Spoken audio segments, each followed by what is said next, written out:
Some people calling the Massachusetts flag racist, saying that it's inappropriate, and some people are trying to get it changed. Do you believe that the flag has any racist undertones? It's inappropriate? There are people who are reconsidering the flag in Massachusetts, and I support those efforts. All right, so what's wrong with this flag? Well, a couple fringe folks say it promotes racism and white supremacy. So let's take a look at it here.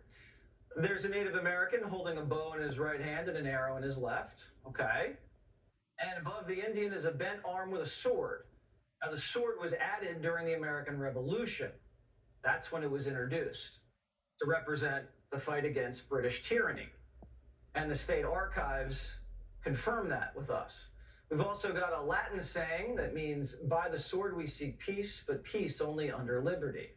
Again, referring to the yoke of British colonialism. Now, I'm sure you're thinking to yourself, what's racist about that? Well, obviously people see white supremacy here because they see a sword dangling above a Native American's head. The left says that sword was used to kill the Indians. Not really sure that was true.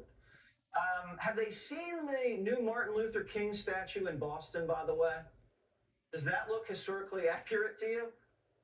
I mean, it looks like two hands holding a giant.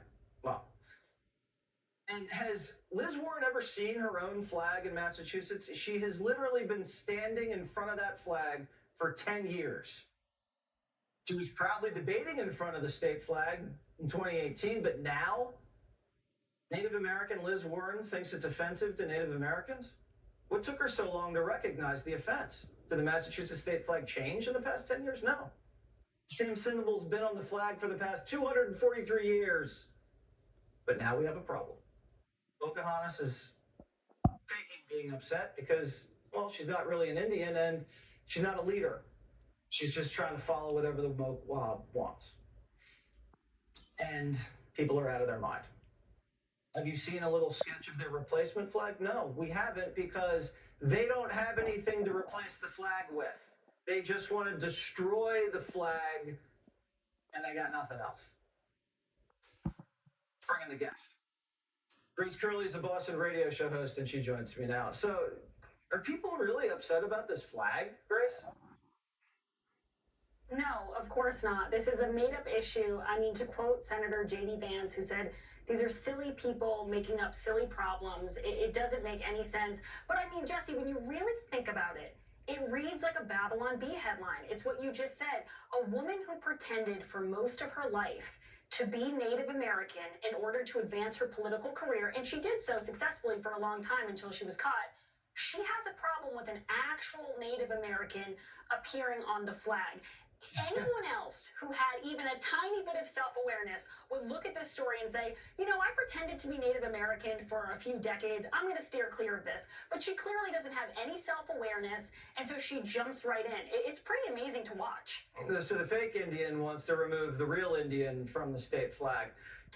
Do people really think that the sword represents, I don't know, like the guillotine?